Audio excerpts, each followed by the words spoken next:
Ciao, sono Serena e queste sono le notizie della Regione Liguria. Si è chiusa in bellezza la 97esima adunata nazionale degli alpini. Domenica la parata finale ha coinvolto oltre 80.000 penne nere, animando per tutto il giorno le vie del centro di Genova.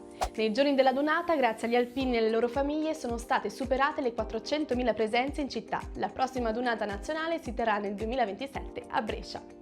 L'iconica nave Amerigo Vespucci ha fatto da sfondo la firma del protocollo d'intesa tra il Polo Nazionale della Dimensione Subacquea PNS e la Regione Liguria.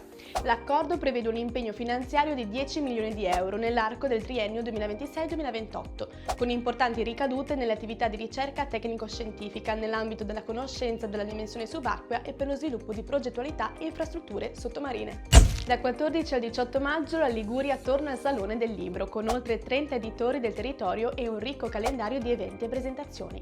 Lo stand 2026 è dedicato ai grandi nomi della letteratura internazionale, che nel corso dei secoli hanno fatto della Liguria la loro seconda casa o la terra del cuore, come Mary Shelley, George Byron e Paul Valéry. Un racconto che porta a Torino le 1000 sfumature di una terra capace di lasciare il segno non solo negli occhi, ma anche nella storia.